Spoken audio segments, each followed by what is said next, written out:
direct sur Lilmod. Shalom à tous. Bonjour à tous et à tous. On est Parashat Azino, mais on est également veille de Kippour, Erev Kippour. Shalom, la Rav Yehuda Ben Ishai.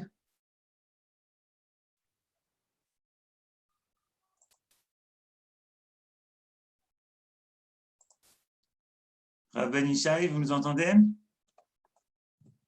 Oui, j'avais un problème de frigo. C'est bon, ça fonctionne. Et alors, Toda Rabba la Rav, c'est Rav de Kehila Emunat Shlema. Non, On est très heureux. ça marche pas.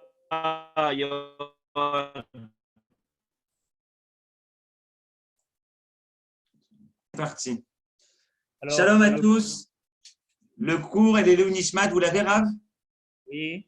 Bechavod. Alors, cours sur Kippour, Rav Ben Ishai.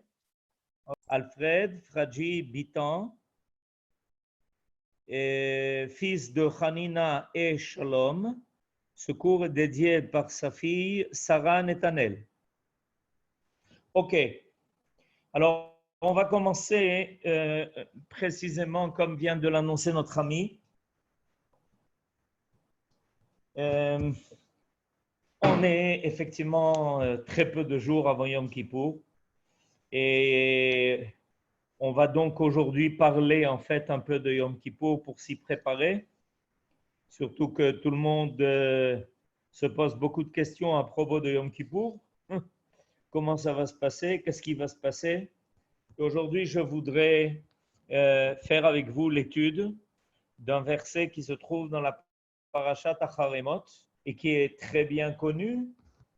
La Parashat Acharemot, c'est les versets qui parlent de Yom Kippour. En fait, ça s'appelle Seder HaAvoda. Alors, le verset fondamental dont je voudrais parler aujourd'hui, c'est dans le chapitre 16, Tet Zayin, le verset Yud Zayin 17, donc 16, 17. Voilà, notre ami Aaron nous a mis le verset sous les yeux et je le lis. Vechol Adam lo yeh be'oel moed, bevoo lechaper bakodesh atzeito, v'chiper ba'ado, ube'ad beito, ube'ad kol ke'al Israël. Le verset nous dit la chose suivante. Il s'agit évidemment du Kohen Gadol, et le Kohen Gadol va rentrer dans le Beth Amikdash à Yom Kippour pour faire son Seder HaAvoda, le service très particulier de Yom Kippour. Et voilà que tout d'un coup, la Torah précise qu'au moment où le Kohen va rentrer dans le sanctuaire, et il s'agit surtout du Kodesh HaKodashim, aucun homme, velo vechol adam lo yiyeh be'oel moed. Le verset précise qu'aucun homme ne doit se trouver dans le Ohel Moed, dans le sanctuaire, quand bevo'o lechaper bakodesh atzeto, quand le Kohen Gadol viendra donc faire son travail de kapara, bevo lechaper bakodesh, son travail de kapara sur le Kodesh, jusqu'à sa sortie. Et là-bas, son travail sera v'chiper ba'ado, ou be'ad beito, ou be'ad kol ke'al Israël. Et il viendra donc faire pour expier, aussi bien pour lui-même que pour sa propre famille, be'ad beito, ou be'ad kol ke'al Israël, et pour l'ensemble de l'Assemblée d'Israël. Et nous voudrions aujourd'hui essayer de comprendre pourquoi cette précision donnée par la Torah. Vekol Adam lo yiyeh be'oel moed. Évidemment, est-ce qu'on pouvait s'attendre à ce qu'il y ait des hommes dans le Kodesh HaKodashim quand le Kohen Gadol y pénétrera? On sait très bien que dans le Kodesh HaKodashim, le Saint des Saints, personne ne s'y trouve. Il y a là-bas l'arche avec les deux tables Luchot Abrit et il y a un Sefer Torah. Comment on aurait pu penser, imaginer que là-bas, il y aurait peut-être quelqu'un qui viendrait gêner le Kohen Gadol le jour de Yom Kippourim quand il y pénétrera. Ça paraît quelque chose de tout à fait imaginaire. Or, voilà que la Torah prend soin de préciser qu'il faut que le Kohen Gadol soit seul dans le Kodesh HaKodashim, que personne n'y s'y trouve, que personne ne soit rentré. Vechol Adam lo yeh be'oel moed. Pourquoi cette précision? Alors, je vais me servir pour cela d'un commentaire de Rabbeinu Bechaye qui amène un passage du Talmud de Yerushalayim. Darshu Rabotenu Zichronam Livracha B'Masechet Yoma al Shel Yerushalmi. Afilu otan shekatuv ba'en udmut penehem pene Adam. De quoi s'agit-il?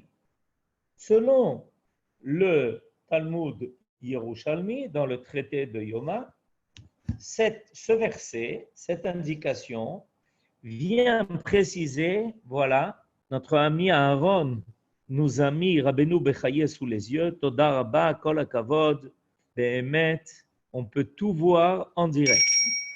Darshu Rabotenu Zichronam Livracha B'Masechet Yoma Shel Yerushalmi, Afilu otan shekatuv bahen udmut penehem pene Adam lo yiyu be'oel moed. J'explique.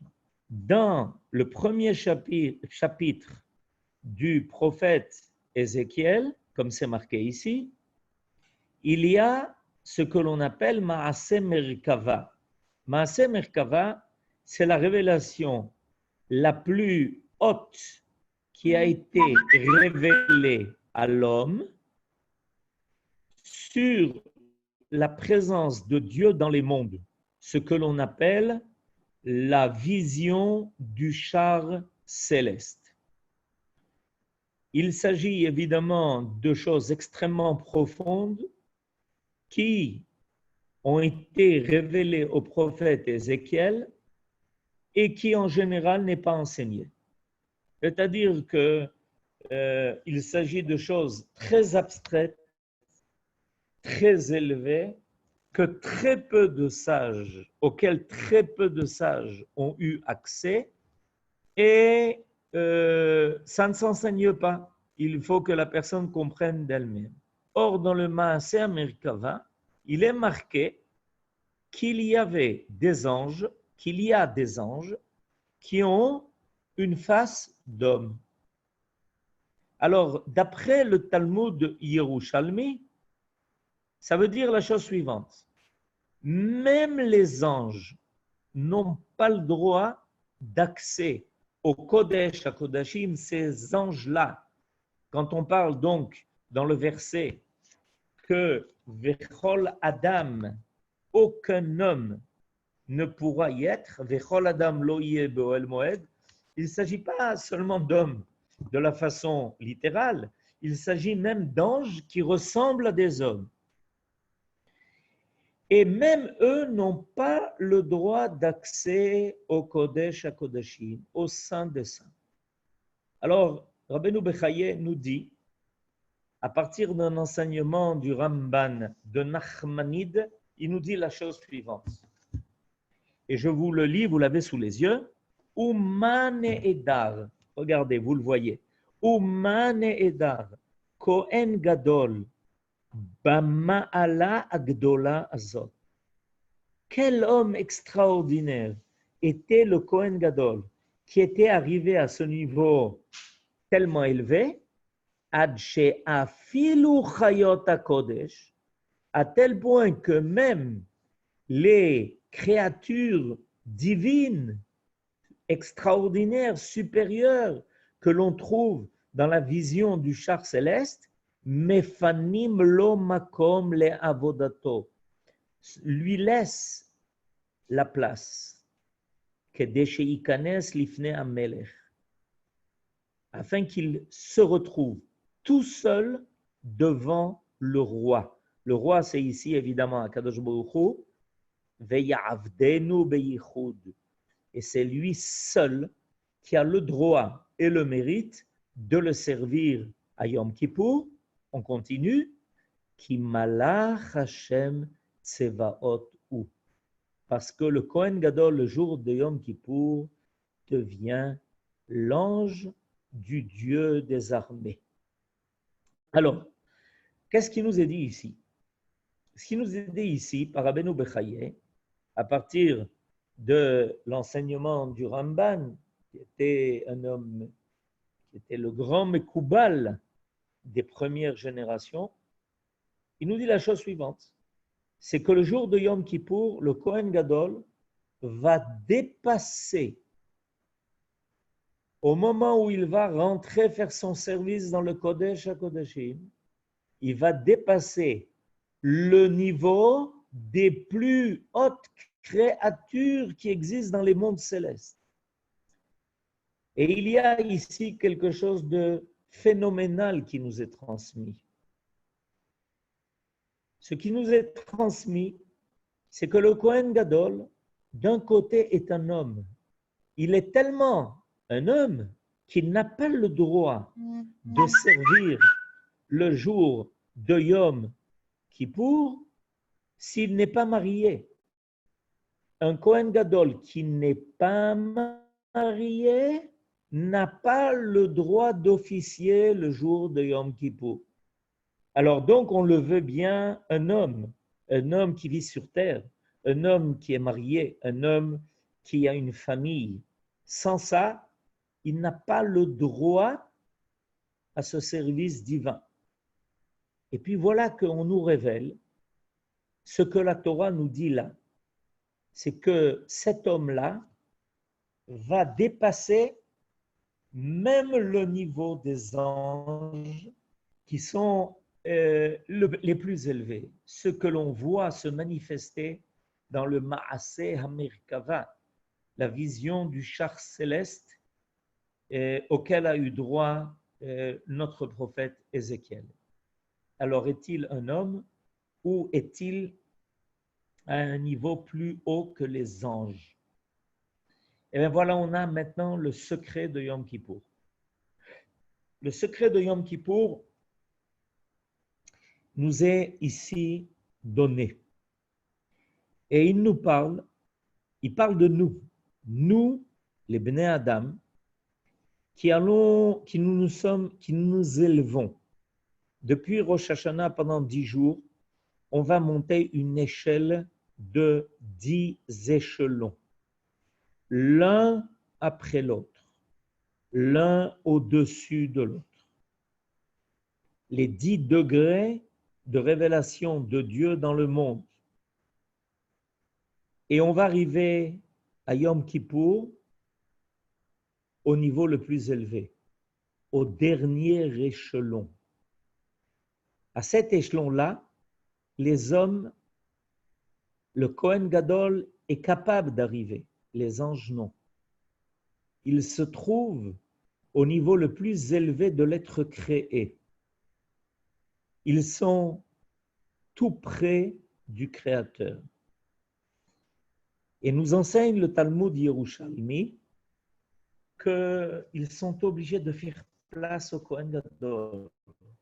Parce que le Kohen Gadol, lui, réussit à s'élever jusque-là. Et qu'est-ce que cela veut dire en fait? Cette capacité de s'élever au-dessus de ces Chayot HaKodesh qui ont un visage d'homme, mais qui ne sont pas des hommes. Nous les hommes, avons un visage d'homme et nous sommes des hommes. Nous avons la capacité de refléter le Créateur à travers la créature. Ce que nous avons l'habitude de dire, que l'homme a été créé à l'image de Dieu. Ça n'existe que chez l'homme. Et pendant ces 10 jours, on y progresse. On arrive bientôt, dans quelques heures, au Shabbat Shuvah. On a purifié notre condition d'homme. On l'a purifié. On a fait des efforts pour faire Shuvah.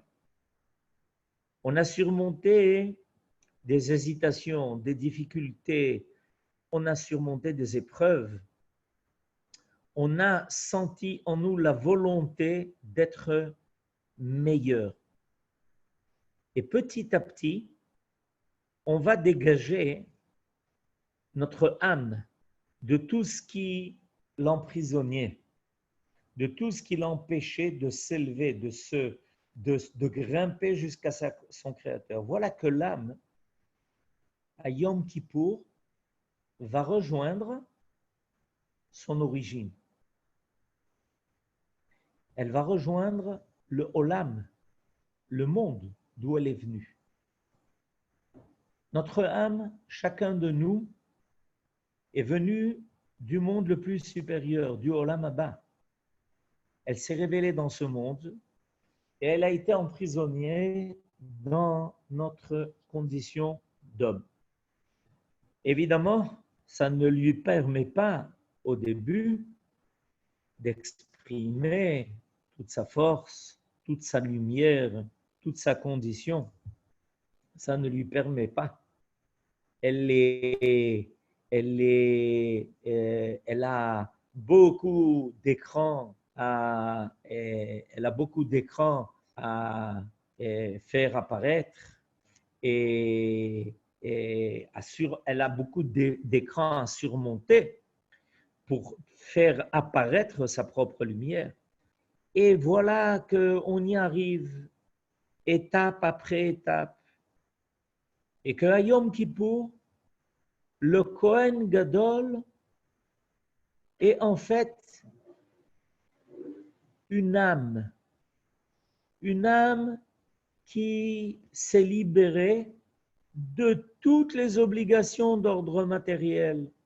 À Yom Kippour, rappelez-vous, on est libéré de l'obligation de manger, de l'obligation de boire, et j'appelle ça des obligations parce que notre condition humaine nous y oblige. On est libéré de tout ce qui nous relie tellement au monde matériel et terrestre. On enlève même des chaussures de cuir.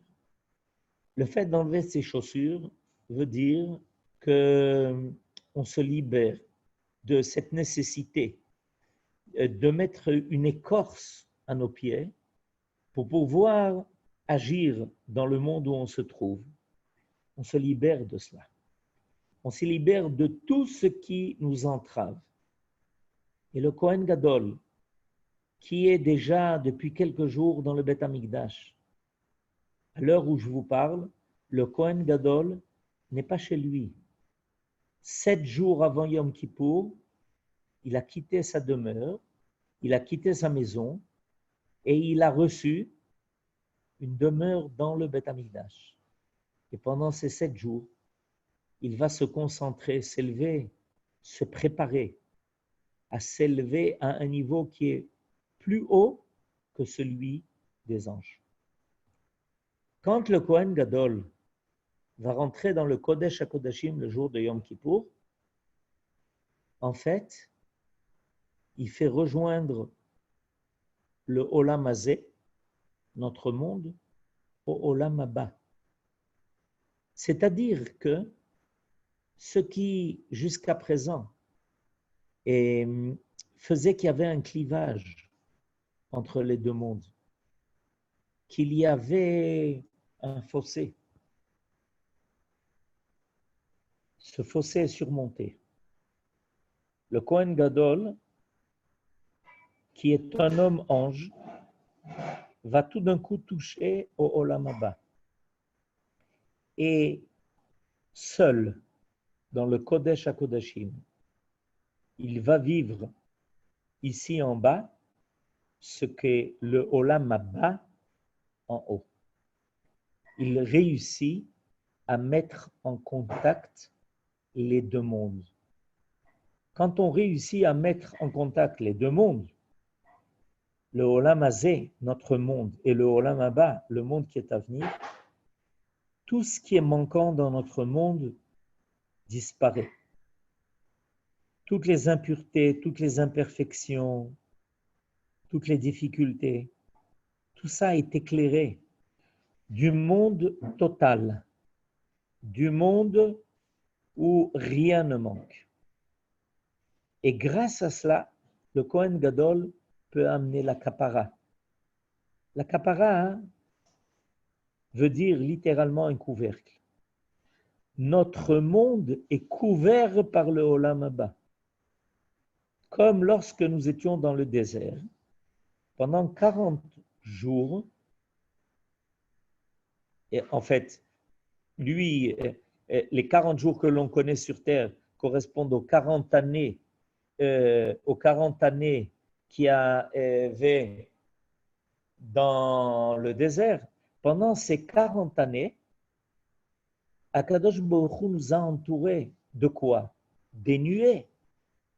C'est les 40 jours que l'on a commencé depuis Elul jusqu'à Yom Kippourim. Ces 40 jours-là ont été 40 jours de préparatifs. Et les enfants d'Israël, pendant 40 ans dans le désert, ont été entourés des nuées. Ils ont été entourés du Olam Haba, de Anané Kavod. Anané Kavod, ça veut dire ces nuages qui ont révélé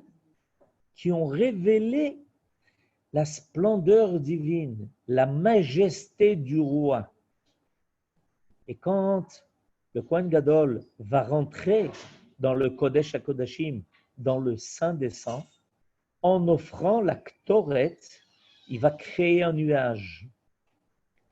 Et il y a une tradition qui est de loi orale, et nos sages ont lutté pour que cette tradition de loi orale s'exécute, se fasse. C'est que le Kohen Gadol devait faire brûler la Ktoret, l'encens, dans le Kodesh HaKodashim. Pas avant d'entrer dans le Kodesh HaKodashim, comme les Sadducéens voulaient le prétendre. Et d'ailleurs, Rabbeinu Bechaye, dans la suite du passage qui vous a été montré, en parle. Parce qu'en fait, le Kohen Gadol était capable là-bas de faire apparaître cette nuée de Olam Haba. Il était dans une nuée. Il était dans quelque chose qui ressemble au Anané Kavod que l'on a connu dans le désert pendant 40 ans. Nous, ça nous a demandé seulement 40 jours ici pour nous préparer depuis le début du mois de Elul jusqu'à Yom Kippourim. C'est exactement 40 jours. Le Kohen Gadol s'élève et il réclame de Akadosh Baruch Hu de nous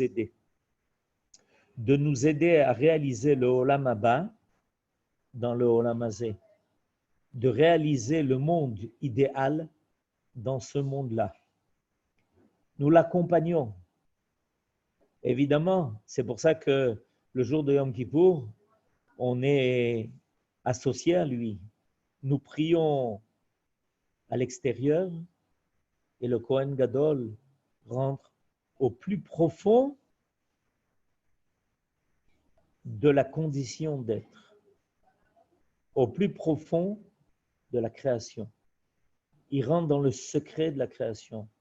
Il rentre dans la dimension divine qui se cache dans la création. Il se trouve devant le Créateur lui-même. Il ressemble au premier homme qui était en vis-à-vis de Dieu. Et il va demander à Akadosh Baruch Hu, tu sais, notre tâche sur terre est tellement difficile. On a tellement d'obstacles à surmonter, tellement d'écrans à nettoyer. Aide-nous, fais que le Olam Haba ne soit pas seulement un monde lointain, un monde à rêver, mais soit un monde de réalité. Moi, Cohen Gadol, qui est un homme, qui a une femme, qui a une famille, me présente devant toi comme un homme qui est déjà un ange, pour réclamer de toi, puisque je suis un ange tellement près de toi aujourd'hui, de faire que le Olam Haba que tu tiens, qui est le monde que tu tiens en haut, commence à apparaître sur terre. Que tous les obstacles, toutes les difficultés s'annulent. Tes enfants aujourd'hui ont décidé d'être des hommes qui sont des anges. Fais que les anges apparaissent aussi sur terre, même s'ils ont une forme d'homme. Et il y a cette rencontre extraordinaire qui peut se faire le jour de Yom Kippour entre ces hommes qui deviennent des anges. Ils abandonnent tous leurs besoins matériels, tous leurs besoins terrestres pour devenir comme des anges qui n'ont plus besoin de boire, de manger, de toute préoccupation, quelle qu'elle soit. Fait à Kadosh Baruch Hu que le Olam Haba dans lequel aujourd'hui se promènent les anges se révèle ici, sur terre, que les deux mondes se rejoignent. Et dès que les deux mondes se rejoindront, il est clair qu'il n'y aura plus aucune difficulté. Rien ne manquera. Tout sera comblé. Nous sommes maintenant dans les Aseret Yemei Tshuva. Nous sommes maintenant à la veille de Shabbat Tshuva. Ce Shabbat, nous allons lire la paracha de Haazinu. La paracha de Haazinu est très intéressante par son début. Moshe Rabbeinu va donner ce chant de fin des temps au peuple d'Israël. Et il n'a aucun problème à parler aux cieux comme à parler à la terre. Azinu hashamayim va'adabera. Écoutez-moi, vous les cieux. J'ai quelque chose à dire. Vetishma haaretz imrefi. Et que la terre entende ce que ma bouche va prononcer. Qu'est-ce que Moshe Rabbeinu nous enseigne ici? Qu'il est un homme qui est capable de parler aux cieux comme à la terre. Moshe Rabbeinu était un homme qui circulait librement. Il circulait librement entre les cieux et la terre, entre la terre et les cieux. Il y a un peu moins de 40 jours, Moshe Rabbeinu est monté pour supplier à Kadosh Baruch Hu de pardonner à son peuple cette faute. Cette faute qui avait été faite dans un moment d'oubli, mais qui ne reflétait pas véritablement ce qu'était le peuple d'Israël. Le peuple d'Israël a bien fait tchouva de cette faute-là. Et il a été pardonné le jour de Yom Kippour. Et le jour de Yom Kippour, Moshe Rabbeinu est descendu des cieux et il est apparu sur terre. Et on voit donc qu'il y a une communication qui se fait entre la terre et les cieux. Et la paracha de cette semaine, qui est la paracha de Shabbat Tshuva, va précisément être la paracha où Moshe Rabbeinu dit, vous savez, nous les hommes, on est capable de circuler, comme on l'a vu lors du rêve de Yaakov, qui a vu une échelle qui se dressait en bas sur terre, posée sur terre et qui arrivait et qui grattait les cieux. On est capable de circuler. On est capable d'aller chercher les idéaux les plus élevés dans le Olam Haba et de les faire apparaître dans ce Olam Hazé. On est capable de leur donner forme, de les concrétiser, de les réaliser. Et si on ne se contente pas de vivre quelque chose de petit, quelque chose de limité, quelque chose qui ne nous fait vivre que les événements au jour le jour. Mais au contraire, si on est prêt à prendre des idéaux les plus élevés, leur pensée, cette volonté, cette énergie, et qu'ensuite on va prendre sur nous de les réaliser maintenant ici sur Terre, alors notre Olam Hazé finira par devenir le Olam Abba. Et le Kohen Gadol nous prouve le jour de Yom Kippour que c'est faisable, que c'est réalisable. Et c'est pour ça que dans le Kodesh HaKodashim, dans le Saint des Saints, ce jour-là de Yom Kippour, qui nous attend bientôt, le Kohen Gadol reçoit cet honneur extraordinaire où les anges lui frayent un passage, libèrent le Kodesh HaKodashim et révèlent chaque année que l'homme a une place plus proche de Dieu que les anges eux-mêmes. Les anges sont capables d'être dans les cieux, mais ils ne sont pas capables de vivre sur terre. Il y a des hommes qui sont capables de vivre sur terre, mais qui ne sont pas capables de s'élever jusqu'aux cieux. Et le Kohen Agadol, et cet homme-là extraordinaire nous dit, Nachmanide, quel honneur il reçoit de prouver qu'il est un homme qui est capable de rester un homme, d'être marié, d'avoir une famille, de revenir à sa famille après Yom Kippour, de construire une soukha, d'y habiter, de vivre dans ce monde-ci. Mais il a goûté le goût de l'ange, celui qui se retrouvait à proximité de Dieu comme un ange n'en est pas capable. Et voilà Moshe Rabbeinu. Moshe Rabbeinu a réussi. C'est ce qu'il a voulu prouver.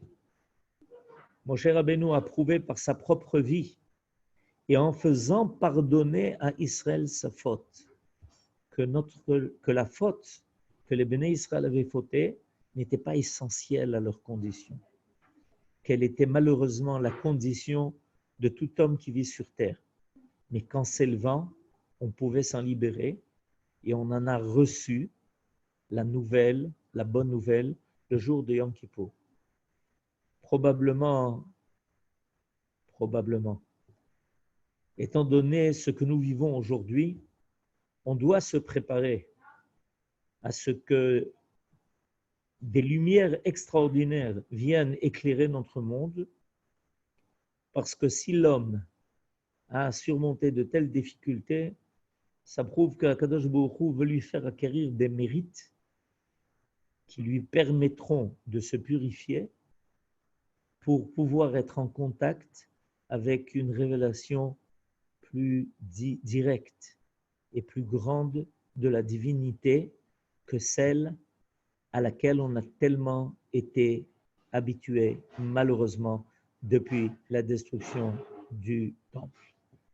Alors on va souhaiter que l'on mette à profit les quelques jours qui nous séparent de Yom Kippour pour continuer ce travail et qu'à Yom Kippour, Bezrat Hashem, on ait le sentiment que s'ouvrent un peu les cieux pour nous permettre de goûter à cette lumière divine que notre monde attend. Parce que sans cette lumière-là, il a l'air d'errer dans des ténèbres qu'il n'arrive pas à dissiper par lui-même et qu'on a besoin pour ça d'une intervention divine. Gmar Chatima Tova à tous et à toutes, en espérant des Besorot Tovot, des Yeshuot et des Nechamot. Amen. Ken Yehi Ratzon. Amen. Ken Yehi Ratzon. Toda Rabba Rav Ben Yishai. Le cours est également l'Elou Nishmat, mon grand-père, qui est décédé le jour de Kippour, à Aaron Bar Yocheved. Toda Rabba à tous.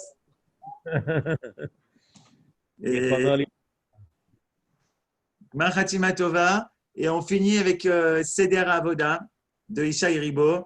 C'est le travail le plus important du Kohen Gadol à Kippour, le Seder Avoda. Ishaï Ribo, en 5780, l'année dernière, il a écrit une très belle chanson sur ça qu'on va écouter pour finir. Vous pouvez réagir par chat et Gmar Chatima Tova à tous.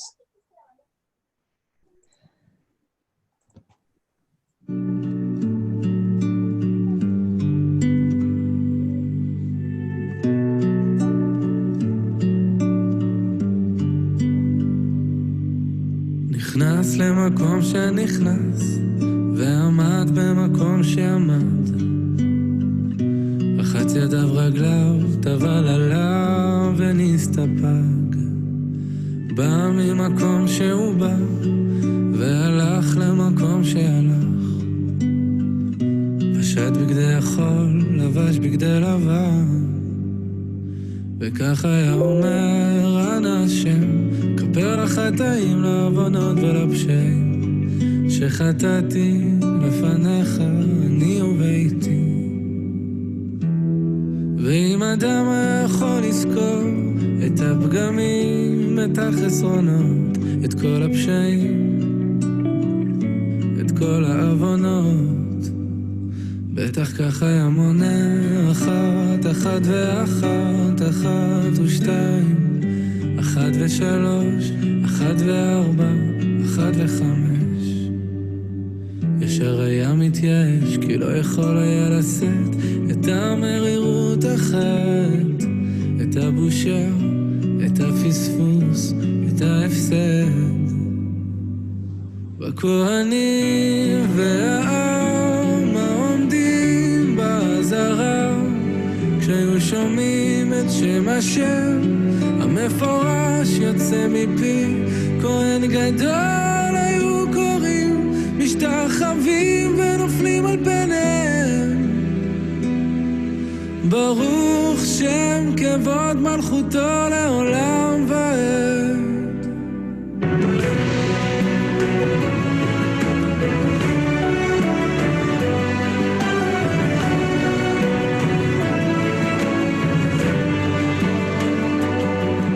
פסע למקום שפסע, פניו לקודש אחוריו להיכל, ללא רבב היו שווים פיו ומעשיו. בא ממקום שהוא בא והלך למקום שהלך, פשט בגדי לבן, לבש בגדי זהב, וכך היה אומר אנא השם, כפר לחטאים, לעוונות ולפשעים שחטאתי לפניך אני וביתי. ואם אדם היה יכול לזכור את החסדים, את הטובות, את כל הרחמים, את כל הישועות, בטח כך היה מונה אחת, אחת ואחת, אחת ושתיים, אחת מאלף, אלפי אלפים, ורוב ורבבות, ניסים נפלאות שעשית עמנו ימים ולילות. והכהנים והעם העומדים בעזרה, כשהיו שומעים את שם השם המפורש יוצא מפי, כהן גדול היו קוראים, משתחווים ונופלים על פניהם. ברוך שם כבוד מלכותו לעולם ועד.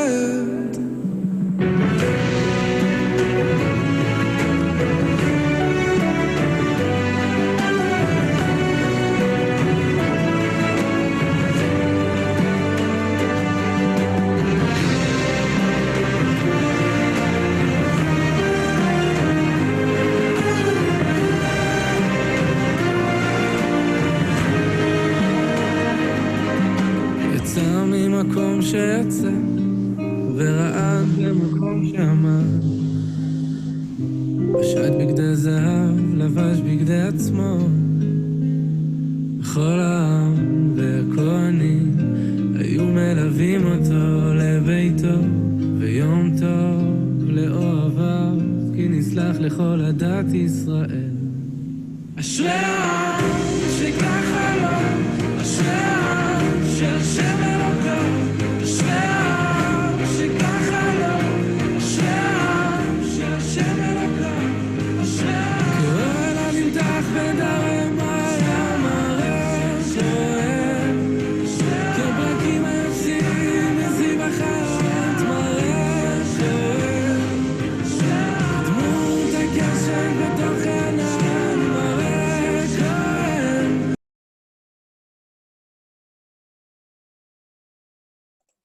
גמר חתימה טובה à tous.